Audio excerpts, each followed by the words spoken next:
What is up, everybody? Welcome to another episode of the Glorious Nightmares podcast. Episode 3. We're back. Episode 3, we're back. My name's Adam Havoc, and I'm here, of course, Cameron Mr. Rice. Cameron Rice. I'm here. Hello. I'm going to not pull on my shirt as much as I did. Let me tell you, if you ever do a show, I recommend watch that back and see what your tics are. I have found out my 2 tics apparently was pulling on my damn shirt, which is kind of a chubby belly boy problem. And number 2 is I bob my head like Stevie Wonder whenever I'm doing a damn voice, which is great for a microphone that's pointed directly at your face. So I recommend always rewatch your shit when you're doing any kind of show.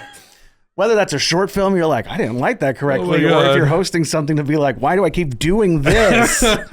So I noticed that I do this. I'm sitting like more correctly. I'm like churning butter. I'm spinning a wheel. I don't know what I'm doing. Italian hands, baby. Yeah, Italian apparently. I'm unaware, but apparently that is the case. But thank you guys so much for all the love on the first episode. Yeah. The second one has not come out yet as of this recording, but lots of love. Really love the clips. Thank you, Cameron, for posting all those. They're turning out really great. And thank you to Frog City Studios for hosting us. Yeah, that's a great spot. Sounds great. Love it. No post work required. You'll love to see it. Oh, yeah, we didn't have to. Yeah, this is not a green screen. This is not. It's real. It's not AI. It's real. It's not AI. It's none of that. Yeah. But yeah, no, so we're really excited. So today we're going to be talking about our week in horror. Going to be going over homework and then our top 5 movie deaths in horror. Now, as I said in episode 1, but if anybody's watching this for the first time, memorable can be whatever that means to you. Sure. Funny. It made you cheer. They finally got the villain. Gory. Whatever it means for you, your top 5 horror movie deaths. Perfect. I feel like I got some good ones. I was like thinking it over. I made my list. Yeah. And then I looked it over again and I was like, am I happy with these choices? And then I replayed the clips and I was like, yeah, I'm happy with these. I feel like these very much represent me. I had to. We'll get into it. We'll get into it when we get there. Our decision-making process. But first, going into the week of horror, or in our case, 2 weeks. Yeah. Between recordings, anything. Be it seeing stuff, experiencing things. Oh, you know what? Yeah. Well, so I did watch for the very first time Mike Flanagan's Hush. Oh, okay. You haven't seen it before. Never saw it before, and I had been waiting because I heard about how like he was having a tough time getting that movie on physical media, and then Shout Factory finally was able to get the rights, to do the 4K. So I didn't get a chance to watch the 4K. I watched it on, I think it was on Shudder. I think it's streaming on Shudder. It's on Shudder now, yeah. Yeah, so I watched it on there. Man, really great. Really great, really simple. Very simple. But it sometimes there's that weird balance between a simple premise that can simultaneously feel like, I think especially in horror almost, where sometimes you can kind of go, oh, I don't know if it needed to be this long. Right. This feels like a short that got extended. But that one I think really makes the runtime. It works. Flanagan. I love Flanagan. We'll probably get more into Flanagan as it's not a horror movie, but I feel like there's probably a Flanagan talk to do when Life of Chuck I'm so excited for that. I'm very excited. I think that's this month, right? It's June 13th. What is this month? So we'll probably get into that in the next. Well, and I mean, it's like the connection of Mike Flanagan, Stephen King. It's like, it's not horror, but we're living in that world. We're living in that space. Yep. Mike Flanagan is working on the Dark Tower. Exorcist stuff, Dark Tower, Carrie. He just announced the cast for the new show. So he's and got Clayface. and Clayface, which he's writing. So he's got a ton of stuff that he's got his like hands in. Yeah, because it is Mike Flanagan. But yeah, Hush rules. So good. I to me, as I'm watching it, I'm thinking, this reminds me or takes me back to like movies like Halloween, where it's just like that simplistic sort of approach, but adding little things to the characters that make it a little bit more interesting. I know, honestly, Flanagan directed it, but I don't know if he wrote it. I think Siegel wrote it. I think she just wrote it. Oh, really? I think that might have just been her solo. Might have been her, or maybe it was a co-writing with both of them. Possibly. I could be wrong. But I know it's her concept, her story, I believe. She's the lead. Great. She's fantastic. She's fantastic in every Mike Flanagan project she's in. Yeah, I totally agree. But really great in that, especially playing a role where you are nonverbal. Yes. And trying to get things across. The fun creative challenge is how do you make that... how do you visually represent that in a way that the audience can also feel like they're experiencing what the character is feeling? Yeah. And sometimes that's easy. Sometimes that can be really complicated. And I feel like they did a lot of really good stuff in the movie to just give you a little bit of an insight into what it would be like to be nonverbal and to go through something like that kind of experience. And great villain, Simple Mask. Yeah. But I like that he's verbal. But no, Hush is great. Did you have anything else? Yeah, I watched Oddity, which I'd never seen before. Oddity. So that one is an interesting one. It has like a wooden man creature in it. Oh, is it like he's sitting there like he looks like he's holding a pen? Yes, I've seen the images. Yeah, it was good, but it tends to that one actually has someone who's blind in it as the main character. Is that on Shudder? Yeah, that one's on Shudder too. We had a fun Shudder weekend because we did 3 movies back to back to back. I love that. So we did that, and it was really good. It just I think a lot of it worked for me. And some of it kind of falls into the trap of, you know what to expect before it happens. Right. Which is fine, because I think the things that surround it and the way they make it creepy with this like wooden figure who's coming after, the villains and stuff. It worked for me. It was fun. We watched it. We were like, okay, there's a lot of things we vibed with and some things that I was like, it's fine. A little predictable, but it was still good. Then the other one we watched was Host, which I'm not sure if you saw that one. Here's the problem. There's like 18 movies titled called Host. Yeah. Anytime I hear Host, I always think of the Bong Joon-ho. Oh, right. Kaiju movie. Yep. Which I think I know what you're talking about. Pandemic seance movie. Okay. Yes. All shot on Zoom. Yep. Great. Super effective. If you have not seen that, check it out. I haven't gone to that one yet. I have not yet explored we made a movie during the pandemic era of movies yet. I think there's a part of me that's like, I'm good. Like I've talked about this with my girlfriend and with other people too. My mom, even, who's like a big TV fan. I'm like, if you're someone who likes to rewatch TV shows, and I am somebody who's like, even if it's on the background. Yeah. And I'm like, and the shows that address the pandemic as a thing, I'm like, do you skip that season? How do you deal with the season that's like, we can't talk to anybody? Right. The one thing that I appreciate about them, because I think the filmmakers were very aware of the time that they were making the movie in and how sensitive of a topic that was, that that they're in the pandemic because it's expressed, but that's really all it has to do with the pandemic. Right. The rest of it is all on Zoom, attempted seance, shit ensues, and it's done really well, really effectively. Sick. So I appreciate that because I would feel, because I originally had seen it in the middle of the pandemic. I saw it at Matt Acevedo's house for the first time, and he was like, "Oh, have you heard of this movie? Have you seen it?" And I said, "No." So we watched it, and I was like, "Okay." Even then, when I saw it 5 years ago, I was like, "Okay, cool." I felt comfortable watching it because I didn't feel like I was reliving anything that we were going through. Mm-hmm. And again, just like with Hush, I appreciated how effective it was and how well they just used the resources around them, because it felt like something that was made very, very, very low budge. Sure. But every penny that they spent, for the most part, felt like it was used correctly. No, I got to check that. I do love a good Shudder weekend. Yeah. A good Shudder weekend is always fantastic. It's been a minute since I've done one. It's been a hard minute. Me too. And honestly, I prepaid for the whole year, every year for the last 4 years. And I think I had forgotten that for the last year. Oh. So my subscription is good until April 26th. And I was like, what am I doing? Let's just, because she's been wanting to watch horror, and sometimes she doesn't want to watch stuff that's on the shelf. So I'm like, all right, well, let's go see what's on Shudder. Yeah. And there's a ton on there. Shudder and Criterion are usually the two streaming services I pull up pretty quickly. Right now, it's not horror related, but I think just yesterday, there's a whole Johnny Toe series on Criterion. Oh my God. Oh, really? If you love Hong Kong, shoot 'em up gangster films, circa early 2000s, mwah. Nice. I'll be honest, we might be recording in 2 weeks and be like, what happened in your horror world this week? I'll be like, I didn't watch it. I watched Johnny Toe movies. That's fine. That's fine. That's fine. Bunch of Johnny Toe movies on Criterion. But no, I got a Shudder weekend would be fantastic for a shirt pool. Yeah. Shudder, if you're watching, sponsors. Thank you. Yeah. Shudder, Criterion, Anyone, whoever's out there. Come on. For me, I watched, so I'll talk about something I watched and something I've been filming, actually. Oh, cool. So I watched Dracula Dead and Loving It, the Mel Brooks movie with Leslie Nielsen. Oh, wow. Which is considered a very bad Mel Brooks movie by most. And I can say nostalgia plays a part. Of course. I love that movie. Always. I can recognize it is not as good as Blazing Saddles or Young Frankenstein. Young Frankenstein is my favorite movie of all time. I recognize it's not as good. Still makes me laugh a lot. And I think, truthfully, by the age I saw it, because I think it came out in 95. Okay. So I'm like 7 or 8.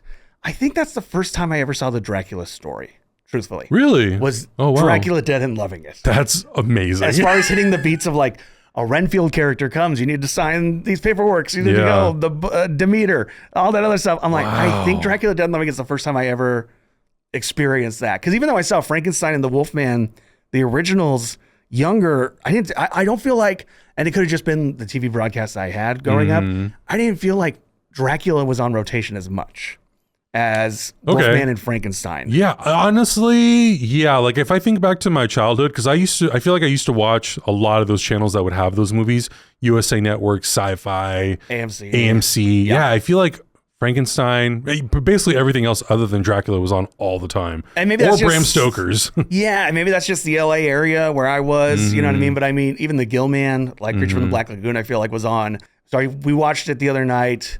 My girlfriend hadn't seen it before. I laughed like my ass off, probably very annoyingly. This is my favorite thing about going to see movies with you. You have, in the best way possible, the loudest, most infectious laugh, and it makes the best parts of the movie even better. You can hear me, our mutual friend, Iffy Wadiwe. I'm on his first comedy album. Yeah, I remember that. Laughing. Because it was funny. Yeah. I apologize. I remember when we went to go see, what was the Christmas movie with David Harbour? Violent Night? Violent Night. Oh my God. Cameron laughing. I'm laughing at the movie, but then I'm laughing because Cameron's laughing so loud. It's the best. It's a great time. If you haven't seen it, listen, check it out. Check it out if you haven't seen it. I liked it a lot. Yeah. I still like it a lot. To be honest, I've actually never seen it.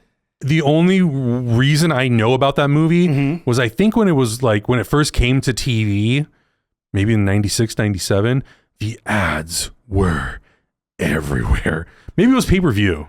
Maybe. All the time. And I was like, what is this? I remember not that one, but I remember Men in Tights was on Comedy Central all the time. Yeah. Yep. Men in Tights was in constant rotation on Comedy Central. So like, yeah, those 90s Mel Brooks movies. But like, and then outside of that, I have been filming a web series. I put out the first episode in October. It was originally just going to be a kind of a one-off sketch. So in October, I've made a couple of short films, and all of them I'm very proud of, but they took a while, right? They were like the editing process and all this other stuff. And there was a part of me, I'm like, man, that came from the sketch world where we used to just kind of pump them out, pound these things out. Yeah. So I challenged myself last September to be like, let's see if I can make 4 in 4 weeks. Wow. 4 horror comedy things in 4 weeks, real quick. And I did it. I did 3. And then the 4th one was coming up, and it was actually my friend Lisa Grayson, who has acted in a couple of my films. She was challenging herself to do a horror photo shoot, to have a photo out every day in October. And then she had the idea of like, oh, what if I do one of the Shining twins? And I'll get another friend of mine, actor. She could be the second one. I'm like, sure, let's do it. And then coming up to that, I said, hey, what if we film a little sketch with the two of you? Would she be down? And she's like, yeah, I think she'd be down. Let me ask her. She said she was down. The other actress is Louisa Melcher, who is, for some of you might know that name on TikTok. She tends to troll people on TikTok. She's very big on, I got fired from my nanny job, and people will believe her. Really? She's great. She's super crazy. They're both crazy talented. But so we filmed this thing, and it was, as things do, a couple weeks later, I was like, I wonder if there's something there, like this joke of the continuing adventures of the Shining twins. Yeah. So met up with them, and we ended up writing 5 more episodes. And it's just kind of a cool thing of being able to play in the world of the Shining, but jokingly. Right. There is still that degree of like, hey, fuck it, let's just make this stuff totally and have a good time, while I'm also trying to get 2 or 3 other projects that have a lot more crew and moving pieces and all this other stuff going. But hopefully that'll be something that we can end up showing one of the episodes on here once it's all wrapped up and finished, and filming them on anamorphic lenses, which has been nice, a lot of fun. But it is, it's great. It's really exciting stuff, but being able to kind of jokingly play in the world of The Shining, even as a joke. Yeah. The funny thing is, like, after we finished those first 2 episodes that we recorded, for whatever reason, I went home and I started just trying to watch a little bit more horror stuff throughout the week. And I was like, man, I really am feeling creatively inspired to write something and go shoot something. I don't know why. I don't know why it was this podcast for whatever reason. I really don't know why. But I was like, damn, I really need to just figure out what I want to film, keep it simple, use what I have, and go do it. because we have all this like fun gear to play with. I'm like, why am I not doing it? What am I doing? Well, you have the gear. We know the people. Yeah. You know, there's friends of ours and stuff like that who I think would be down to help. And I'm a very big, like, beat the drum proponent of, like, make stuff. Yeah, absolutely. I mean, especially, like, horror and comedy is, like, you could just get a couple friends and make something and be creative. Yeah. Well, I think part of it was also because we had just seen Final Destination. I had seen Sinners, you know, multiple times. And that's one of the things that we were talking about was the flexibility of horror. Yes. How you can do a lot with a little if you do it right. And I think that just started getting some gears going in my head. So that's awesome, man.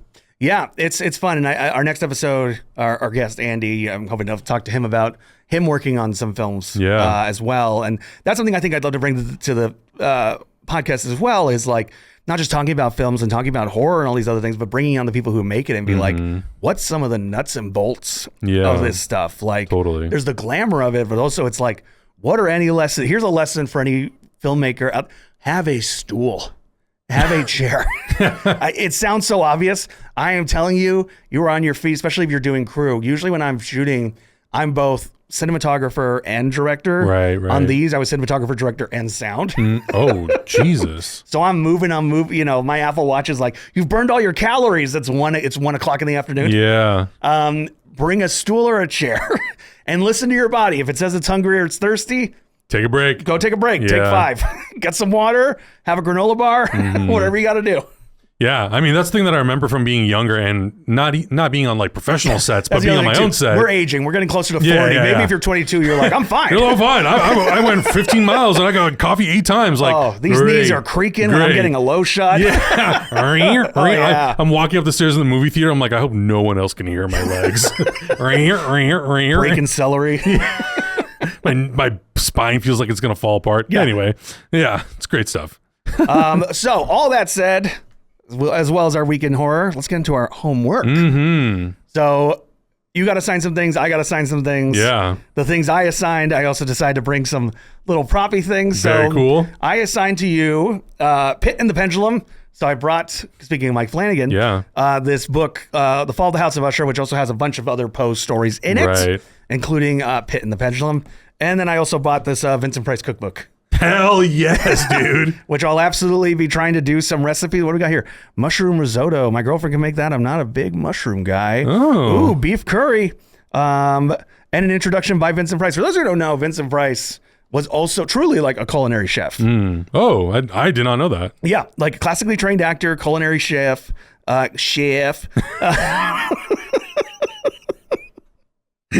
and he had a cooking show. I think it was probably on public broadcasting called Cooking Price-Wise. Are you serious? Which is also the name of the book. I had no idea. But yeah, I mean, and this is like the simplified version of the book. There's a book which Anastasia has, which is like a huge like cookbook. Really? It's him and his wife. This has an introduction by him, and then a new introduction by his daughter, and forward by V.V. Price, I believe his son. Yeah. So all that's like, had to get this. That's amazing. I think I'm gonna need to get one. So maybe just to try it. Maybe on the Patreon we'll do a couple of these dishes. Cameron, if we have a cooking special on this show, those 70s photos. Look at that. Look at that. That's beauty. That's some beef strogo right there, baby.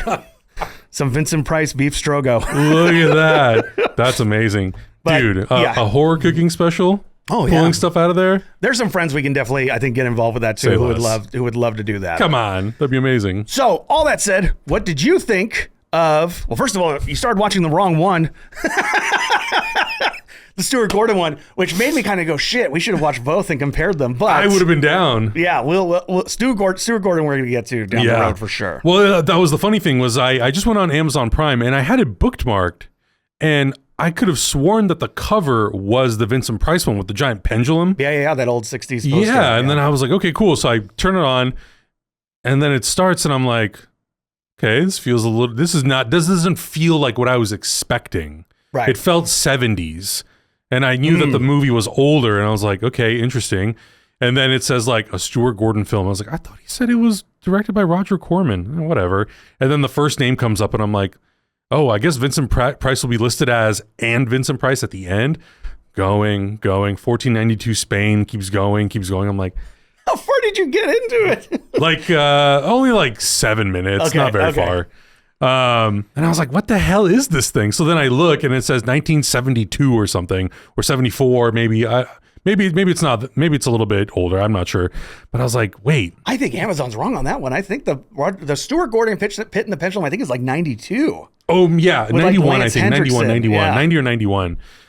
And then I was like, okay, well, this is wrong. So I'm looking, I look, and then I eventually find it and I started. I'm like, okay, now I know. Once it got to like the castle with the thunder in the back and very grainy, and then the optical fades to different shots and it's all fucked up. And I was like, this is the movie. Well, it's worth it. So Roger Corman, we can talk a little bit about Roger Corman. Roger Corman, I think, is more known for those who know him as sort of like this pioneer of independent film, but also kind of schlocky. He does like schlocky ripoff movies. Jurassic Park comes out, he's going to make Connoisseur. Right. You need someone to make the Fantastic Four that's never going to see the light of day, you go to Roger Corman. He'll be able to do it for $1 million, you know? And that's sort of the fun, jokey, like midnight movie side of Roger Corman.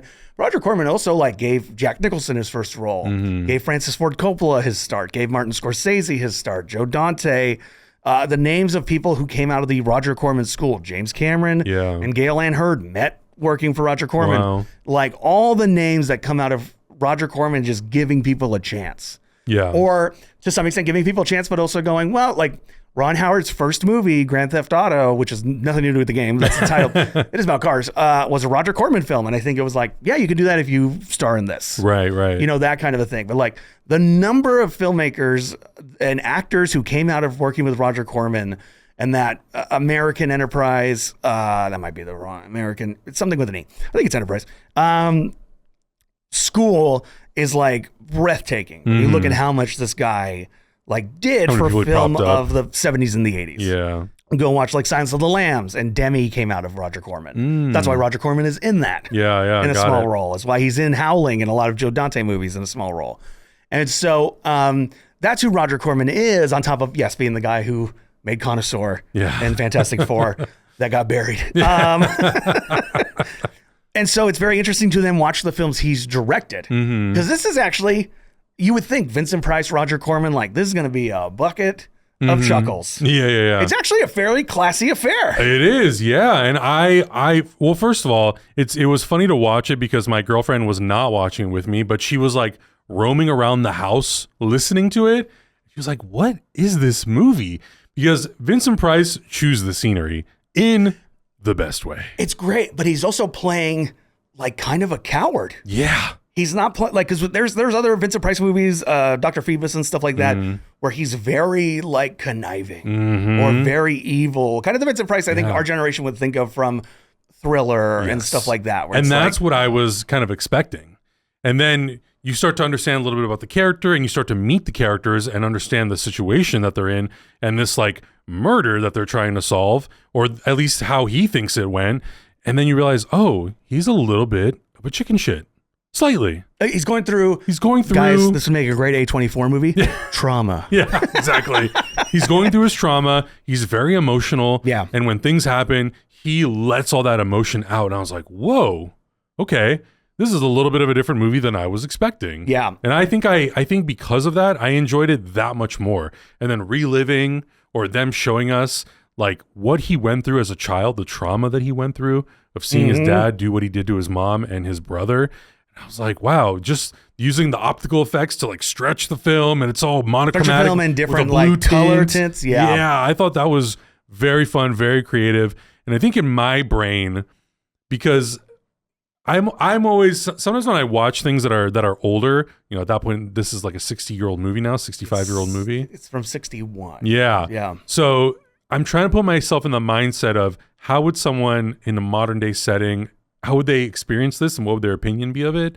And I was looking at my girlfriend, and she's like, this seems silly. And I was like, yes, but that was one, the style of acting back then.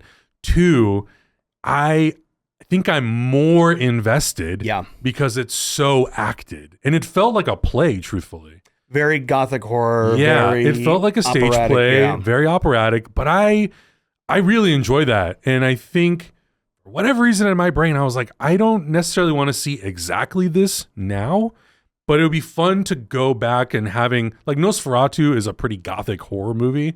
And I don't know I don't feel like, unless I'm just missing all of them, Sure. I don't feel like we have a consistent amount of those being made nowadays. Nowadays, no. I think because they're so... The thing about it, Gothic horror isn't just defined by the sets and everything, but so much of it is like the sets, the costume. My God, the turtleneck costume. Like I would sweat through that so fast. Like that poor everyone in that movie. Barbara Steele, who for those who Mario Bava actress, most famous for Black Sunday. She's the one in like Black Sunday at the very beginning, the witch who gets put into the Iron Maiden, I think is what it is. But these great eyes, this Italian actress, she's in this, written by Richard Matheson, which I think is important to note. Because the original story, Pit in the Pendulum, is sort of this guy waking up in this dark place and ends up being a prison cell, and the reveal, it's a short story, and the reveal is, he's about to be tortured. He's going to be tortured by inquisitors. So there's elements of that in this movie, but for the most part, this movie was kind of taking those elements and then kind of spun together whole cloth by Richard Matheson. Richard Matheson, his biggest work is I Am Legend. He wrote the book I Am Legend, which is a fantastic book. Really one of those books that sticks with you, and wrote some amazing episodes of The Twilight Zone. So there's a lot of this that was like really like pieced together by Richard Matheson, just taking bits and pieces from the short story, but still keeping that sort of Poe element, that sort of Edgar Allan Poe, like, oh, death. Yeah. Comes for us. I love it. And yes, the acting is very stylized, but there is something I do love about that. Like, sir, my God. No, it's. I think you brought up when you were talking about the Sherlock Holmes movie you were watching. It's like a warm blanket. Oh yeah.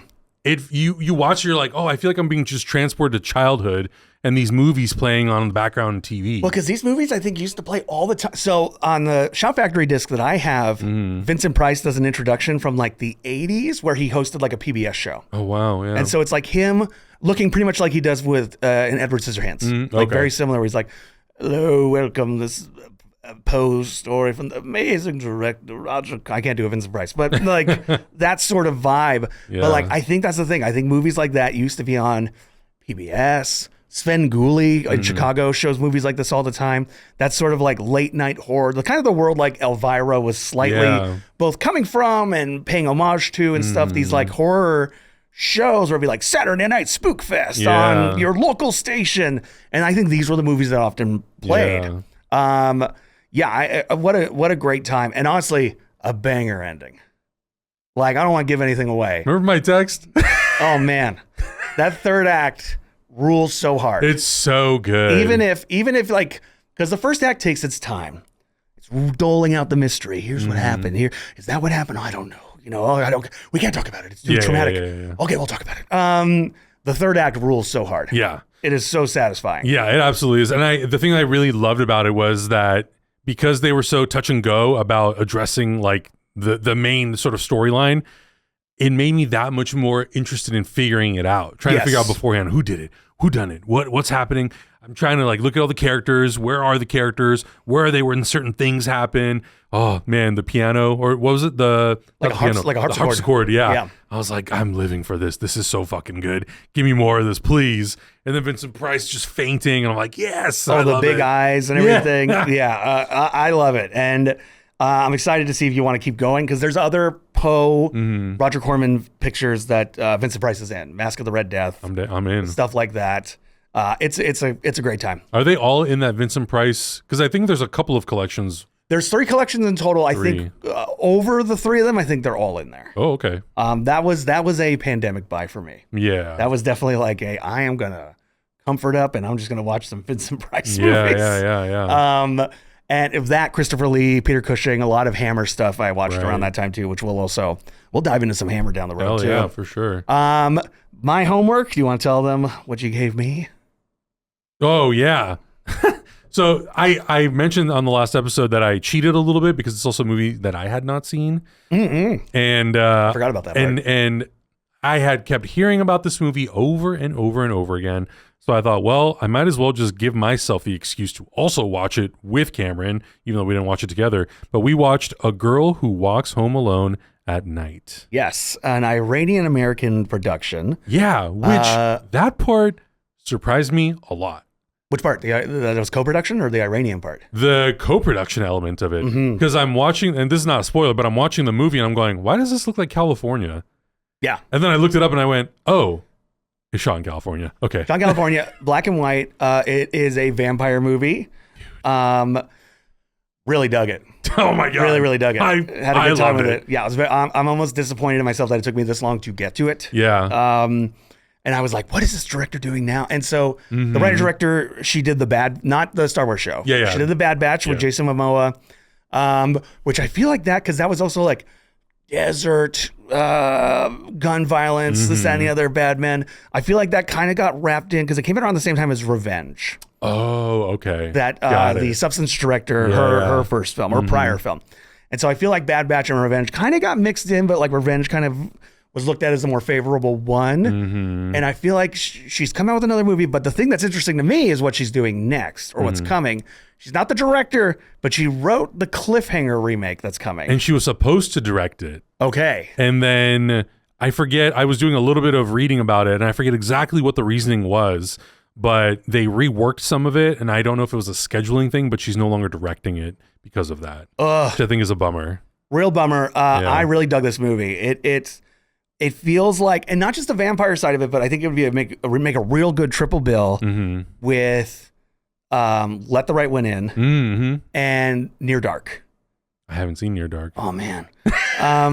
But they're all that sort of thing of like a guy or a male, and Let the Right One In, little boy, lonely, that seems to kind of find companionship in this vampire who's also lonely. Yeah. And this sort of love, and is it toxic or is it not, this, that, and the other, but also the fact that she acts in this film as sort of like female revenge against men behaving badly, and all this kind of stuff. It also 90 minutes in and out, maybe 90, maybe 95 with credits. Great soundtrack too, dude. Bomber soundtrack. I'm gonna give this away, but like having this young woman vampire skateboarding down a street with her cloak, I was like, this is choice. Well, the introduction of that character where she's just in a room listening to new age music. Yeah, dude. And just sort of like vibing. And I'm like, this is great. The monochromatic look was also, one, it looked amazing. It looked amazing. But it was like the way it was specifically calibrated where the darks are really dark. It almost has like that black and chrome. It didn't feel overly digital. No, it didn't at all. Which I liked. And it's also, the other thing too is like, I'm not saying this is a crutch, but I'm saying it's a good thing. Sometimes also filming in black and white allows for, if you're shooting outdoors, as this was a lot, things that look harsh can look more bloomy and nice and stuff like that. Again, I'm not trying to say like they shot in color and then it was mistakes. No, but I really dug this movie, and now like I definitely see why people were talking about it. And I'm also like, why did it take me so long? Yeah, it's almost same for me. 11 years old now. It's from 2014, I think. Yeah, that's wild. Yeah, I really like. Yeah, the music was such a highlight for me, and I think just the moments, like I so much appreciated where the camera would just sit on the characters, and they would very slowly turn to each other, and you would question what her next move was going to be. Oh, that's her stillness. The stillness is amazing, and then just like the building of the relationship between her and the male character. It's like, man, I love that this is not just trying to rush through the film, because also like the moments of her being a vampire is fairly minimal, but it is very effective when it happens. Like the scene that she has with that little boy when she scares him out of his wits. Oh, that's a great scene. God damn. It is so effective and so good. Well, and also using her, if I use the wrong terminology, but I believe it's right, her burqa as almost the cape, which is great vampire imagery. So you're seeing like just this flowing as she walks down the street, and it's almost floaty in a way. Really. And again, 90 minutes. Really good. And I loved just the themes that it touches on, and just seeing what that character, like what she's all about, and how she moves her way through the movie was just really, really strong stuff. And I loved it so much. Well, and the male actor too, like that character seeming to be a little bit in a good way, felt like something out of a Tarantino movie. He like drives a 50s car, cool, slick guy, and that's where I feel like you feel the California American influence on the movie. Yep. Is having this guy who's like feels like a bit of a throwback and kind of a slick, cool dude, but he is also like sad, lonely guy. Yeah, very little bit sad boy. A little bit of a sad boy. This one had to rent, which was like, it's fine. I have no problem with that. But I was like, how is this not streaming anywhere right now? Outside of rental. It was streaming on Shudder for a long time. And I think, does Kino Lorber have a streaming service now? I don't know if they have their own. They probably, it'd be smart if they did. They probably do. Yeah, because I ended up buying the Blu-ray during one of the Kino Lorber sales. But yeah, up until that point, I remember it was on Shudder. And yeah, the fact that it's like not readily available anywhere is crazy to me. I mean, it's readily available if you're willing to pay some cash. I watched it on Apple, but loved it. Yeah, so loved good. It. Great homework. I know. I was nervous, but I had heard good things, so I was like, please be good. Don't let me be the guy who picks the shitty movie. So now, next homework. Next homework. You ready for it? Yeah, I am. And again, another cheat. I'm basically using this as an excuse for me to watch these, but I want to check out Guillermo del Toro's Kronos. Ooh, the OG. Yeah. Okay. Yeah. Haven't seen it. It's one of those movies that every time I go to Barnes & Noble, I pick it up off of the shelf and I'm like, I should just buy this. Right. And then I tell myself, let me wait for the sale and see how much it is. No. Yeah. Buying it. I know. No, it's time. It's time. Yeah. Especially with Frankenstein coming out. I know. It's a good time to talk Del Toro. And I have like several other Guillermo movies. I'm like, what am I doing? I'm going to throw one at you. So what we thought might be schlock within the Pendulum was not. I'm throwing you something that is fun schlock. Good.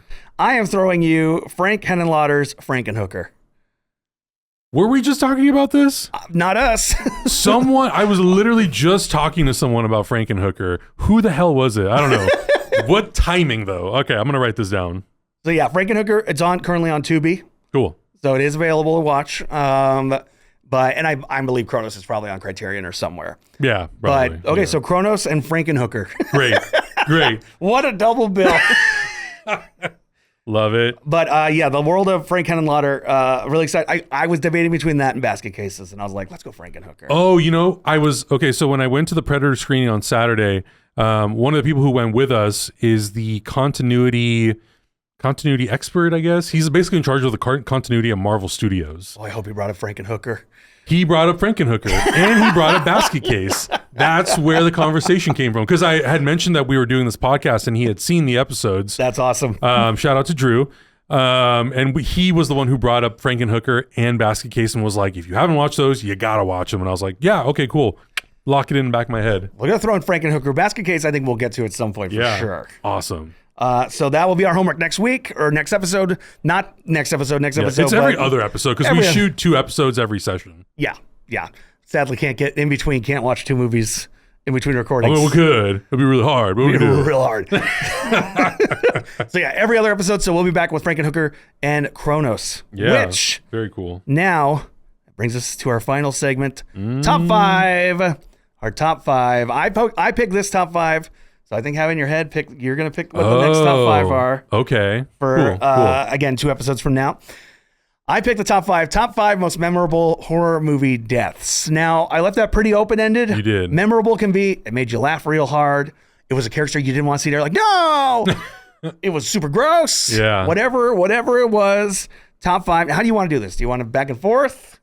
Or let's do back and forth and start at 5. That's my thinking too. All right, cool.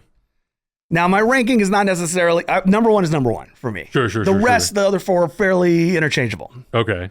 I did kind of go with deaths that really stuck with me. Okay. Like years removed from the movie, I'm still thinking of those deaths. Okay. Where I'm like, ooh, a lot of these were probably seen in childhood, so they were open to be impactful. More so than seeing them now as a 37-year-old adult man. But all that said, number 5, talked about it recently, the truck, Final Destination 2. Oh, yeah. Specifically the logs. Log truck. I literally drove behind a mattress on Saturday while I was coming here. I don't know if that would have gone through your car. And all I could think about, Final Destination, get out of the lane, it's going to get you. That's great because that is one of those moments in a movie that shit stays with you. It doesn't matter what age you see it, doesn't matter how old you get, you think of Final Destination when you see an 18-wheeler carrying anything. I just so remember in the theater. I don't know if it was opening night, it was opening weekend at least. Like nobody knew. That scene happened and the theater, which was packed. Oh! And I think one woman like, oh my God. Everybody walked home after that. Oh man, what a thing. Yeah, the guts coming out of the back of that cop car. Oh my God. Yeah, spoilers, by the way. We're going to spoil these deaths. Sorry. You've had like 40 years to watch most of these movies. We're going to spoil these. Yeah. For my number 5, I slightly changed the order, but these are also mostly pretty interchangeable. The way I picked these was very similar. It's kind of the emotional impact that they made on me and how I was just sort of like taken back by them, because all of these, I was under the age of, I want to say 15, 14. What a beautiful time. Yeah, great time. Perfect time. When the future was ahead of us. Yeah. My number 5 is Tina Gray's Murder in A Nightmare on Elm Street. Okay, the bed, the rotation room. Yanked all over the room. Like that to me, and I don't remember the age I was when I first saw Nightmare on Elm Street, but that moment, and there's a lot of great moments in that movie, obviously. Yeah. But I think that moment itself, not expecting that, and then seeing a body go from a bed, up a wall, across a ceiling, get completely annihilated, I was what the fuck? It had a huge impact on my dreams that night. And every once in a while when I have a bad dream, a similar thing happens sometimes, and I'm like, great, thanks. Still after 30 years, this thing haunts me. We went, this is like the last street food cinema thing before the pandemic. Me, Emma Fife, a couple of our friends went to go see Nightmare on Elm Street on the big screen. Oh, nice. So it's Nightmare on Elm Street. We sat in the upper balcony, which was dope, just to kind of get the whole. Very cool. And it was very clear. A good chunk of that audience had never seen the movie before. Oh, so it wasn't necessarily the death. It was the body bag sequence in the hallway of the school. Yeah. That's where you heard people go like, oh. That's where the impact hit a lot of people. Yeah. People That's were amazing. freaked out. Yeah. I will spoil. It's my series. I don't have any nightmare deaths on here. Really? Yeah. Interesting. Okay. Yeah. It was hard. That was the one I was circling for a little while. Yeah, I'll say there's no nightmare. There's no Jason. Yeah, when we wrap up the list, we'll get to some honorable mentions. Yeah. Number 4, the defibrillator scene from The Thing. Oh, yeah. Dude. Holy shit. The first time watching that at home on video, when that chest opens up and the arm, I remember that was a VHS. I'm going back to be like, what? And trying to like kind of figure things out. And then like the head coming off and turning into a spider, that whole sequence. The Thing, just as a movie, I probably saw that maybe a little too young. I was more and like that's when I just started to get into John Carpenter. Yeah. And I think I was used to the Carpenter of They Live and stuff like that, where it's like they're scary, they're fun, but there's a little bit of fun. Yeah. The Thing, now as an adult, I can see the fun in The Thing. Of course. As a kid, The Thing was just pure terror. Absolutely. And that scene was like one where I'm like, my God. I was actually much older when I saw The Thing. I was already in my 20s. Oh, wow. The first time I saw it. Yeah, because for me, it was obviously Halloween was the big one. But then I would say They Live and Big Trouble in Little China were huge for me as a kid. Memoirs of an Invisible Man to some extent too, because it was on TV a lot. Sure. But yeah, The Thing was something I discovered way later on. And yeah, watching that for the first time, I think I was by myself, probably watching the DVD or Blu-ray, and watching that part and going like, okay, this guy knows what he's doing, because I don't like this. It makes me feel uncomfortable. It's wild. Yeah. It's so good. So good. So incredibly good. If at least one Carpenter movie doesn't make your list, come on, what are we doing here? True. Thank God. My number 4, this one, I think it took me by surprise when I saw this, and I don't think I saw this in theaters either. I think I saw it at a friend's house for Halloween for the very first time. It's Casey Becker's death in Scream. The very opening of the movie. And I'm thinking like, yeah, it's Drew Barrymore. She's going to be in it. She's the main character. I gotcha. Totally like looking forward to seeing whatever she's. Nope. 10 minutes later, I'm like, what? What the hell is the rest of this movie? Your lead actress is dead. And that was when Drew Barrymore had come out of her like her kid acting, and now she's like a full adult, and she's gonna have all these post Poison Ivy. Post Poison Ivy as well. And I'm thinking to myself, cool, this is gonna be really great to see like how her acting has evolved. And no chance. Those are one of the more brutal, like you really stay with the stabbing. Oh my God, yeah. And I think that was the thing with just Scream, that movie itself. just surprised me with what it was and what it did and how it made me feel about the slasher genre again. Yeah. So good. Scream rules. Very, just really good. Number 3, The Hitchhiker, Texas Chainsaw Massacre. Getting run over by the big rig. Dude. As a kid, Texas Chainsaw in general. Yeah. Sticks with you. That's the one, because there's other deaths in that movie where you're like, oh, I can see the camera trick. I can see where if you're a kid who wants to make movies. The Hitchhiker death was the one that came so surprisingly where I was like, now clearly it's a dummy. Sure. But at the time, I'm like, oh my God. It was so brutal and impactful and shocking. And that's still, I feel like that's sort of like the body bag in Nightmare. That's one of those deaths, like when it happens, people are like, oh, in the theater. I rewatched that last Halloween, and man, that movie it's still, even though it's from 1972 or whatever it is, still works. Still effective. That's an editing masterclass. Dude, so good. To understand like editing and sound design. So insanely good. Like how the ramp up of that whole dinner scene is crazy. Very, very good. My number 3 was one that I honestly was not expecting to put on this list, but as I was thinking about what are moments in movies that really just kind of left me like, with my eyes and mouth wide open, it's when Lieutenant Boyle is murdered in the prison cell in Silence of the Lambs. Beaten to death by Hannibal Lecter with the nightstick. With the and it's Anthony Hopkins' performance, and at the same time them shooting blood on his face and his reaction, but barely blinking, just and another sound design. It's that meat hitting sound. Yeah, that whole sequence of even him biting the other cop and then beating Lieutenant Boyle, I was like, damn. And I was trying to remember the actor's name. It's Charles Napier, a great character actor. Yeah. Just such an intense scene, and the performance and the look that Anthony Hopkins gives in the whole movie, but especially in that one moment, I was like, dude, this really solidifies Hannibal Lecter as just being the most vicious killer.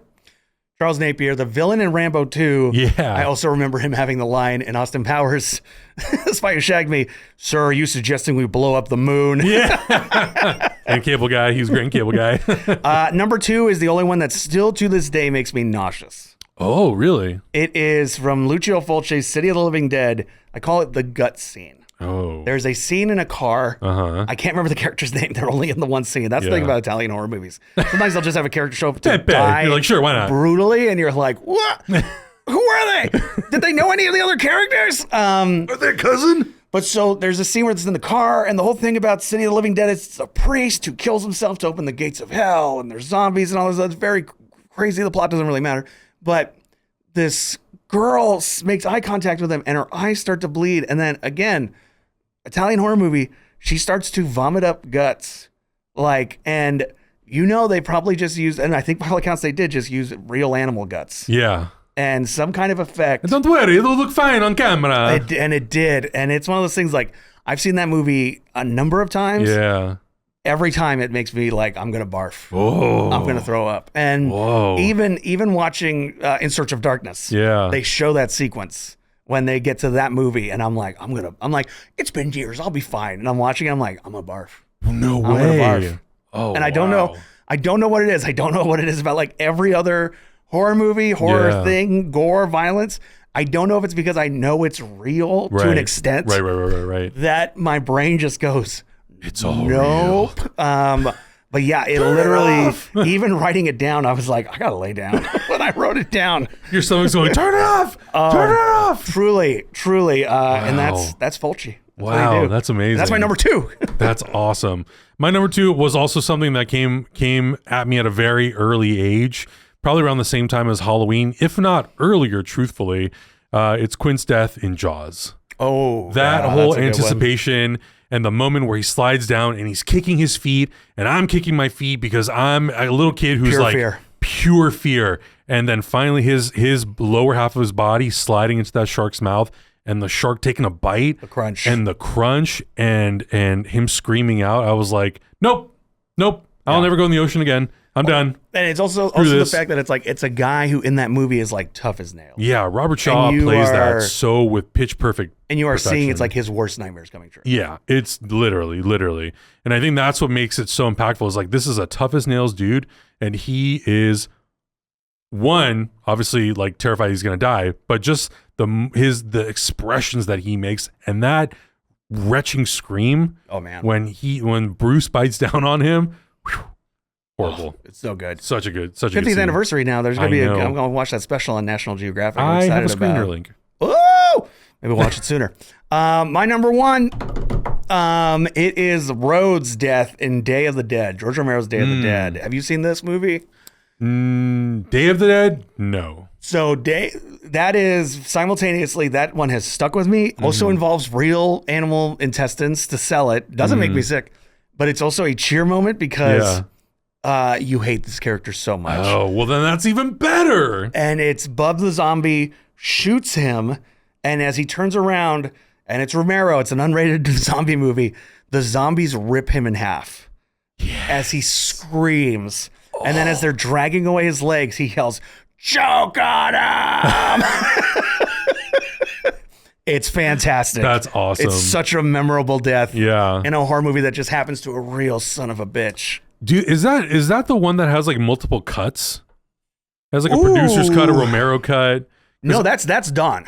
Oh, Dawn of the Dead. Okay. Dawn of the Dead, and it's not because the real version of Dawn of the Dead has multiple cuts because it's Romero, and then there's a director's cut, and then in Italy, Dario Argento had the rights because he helped make the movie. So then there's the Italian cut, which is more serious. Because I have on my Plex server, I have a couple of 35 millimeter prints, but I don't remember like print scans, but I don't remember exactly which ones they were. I love that. Dawn of the Dead's so good.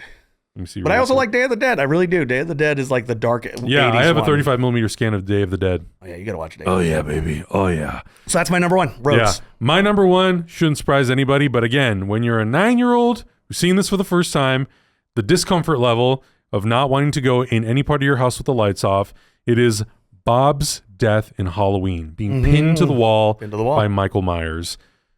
Nope, I will not go in the kitchen with the lights off. The moment I saw that movie, I was like, nope, pantry, door opening, no thank you. But I think it was the fact that this, we'll call him a man, but the shape, is able to lift this guy up, pin him to a wall with a kitchen knife. But it's the fact that Nick Castle had that thought of standing there, and maybe it was a direction from Carpenter to go. The puppy turn. Yeah, the dog head turn. The puppy turn. That makes me so uncomfortable. And I know some of the sequels do it too, but I think it's just that particular moment that really sells it for me. And I was like, nope, this just made me feel so uncomfortable. And it's always stuck with me, and it's always just one of those moments that stands out to me the most in that movie. I love it, yeah. Runner up, I have 3. So Nightmare, going to Nightmare, specifically Nightmare 5, 4. The cockroach death. Is so memorable where that girl gets turned into a cockroach as her arms like split back and his cockroach arms come out. And that's also just me who does not like cockroaches. Yeah. And it's so detailed. And then a really good Freddy line of sometimes you check in, you don't check out. Friday the 13th, sleeping bag death. Very funny. Oh, yeah. Just swings them into sleeping bag. Yep. So good. And then a Spielberg one, the lawyer in Jurassic Park. Oh my God. As a little kid in the movie theater, seeing that happen blew my mind. So those were my and the first Hellraiser, the guy getting pulled apart. Those are the 4. The lawyer one. I actually just showed my niece Jurassic Park for the first time. How old is she? She's 8. Ooh. 2 weekends ago. And she had a good laugh when that happened. I was like, yeah, hell yeah, okay. What about you? Got any runner-ups? Any runner-ups? Off the top of my head, the one that always stuck with me, which was, I think it's from Friday the 13th, Jason Takes Manhattan. I think. The boxing? No, well, that one, that's a really great one. Is this the beginning of the movie on a boat? Yes. Yeah, on a little boat. And he shoots a guy with a harpoon gun. Harpoon gun. For whatever reason, that whole thing freaked me out as a kid. I used to think that the harpoon gun was like the innards of his hand. And I would always be like, no, not the hand. Like Jason had fucking scorpion powers from Mortal Kombat. Oh man, yeah. But yeah, I think off the top of my head, those are the ones that really I quickly can think of. Loves that. Yeah. So now we have another top 5 coming up. What are you thinking? Top 5. Top Deaths was a good one. I would pick most surprising moment. Like something that happened Okay. that came out of left field that you absolutely did not expect, that you went, holy shit, how did we get here? I like that. Can I add an addendum? Sure. I don't want it to be, I'm going to take out things like Final Destination deaths. Okay. I.e., they got hit by a bus. Yeah, and it doesn't even have to be a death. It could be like, I agree. you know, like someone was revealed to be a villain that you weren't expecting. You're like, holy shit, what? Yeah. If it is a death, I'm just saying maybe the more jump scare deaths. For sure. That kind of like, because Yeah. that could have gone into this. Absolutely. So, okay, top 5 memorable moments or twists? What are we talking about? Maybe unexpected twists. Unexpected twist. Okay, I like that. And let us know both for this top 5 and your own top 5 for twists, memorable deaths, and twist. And did you guys watch the homework? Let us know that as well. And make sure you go over to our Patreon. If you want to jump on there, you want to help if you dig this here show. And that's also a way to get into the Discord as we just keep talking about horror throughout this whole thing. I think that kind of wraps up this episode today. Yeah, really, really great. It was so fun to, first of all, watch these movies, but then to think about, like, what are some deaths that I really feel like have impacted me and scarred me for life? I'm going to go off. I'm going to cook some beef strogo. Also, if you want to email us, gloriousnightmarespod@gmail.com. You can hit us up with any questions, or if you want to submit any sort of responses to any of the homework that we give, let us know. We'll read them on air. Check out our Patreon, and we'll see you guys in the next one. Bye. Bye.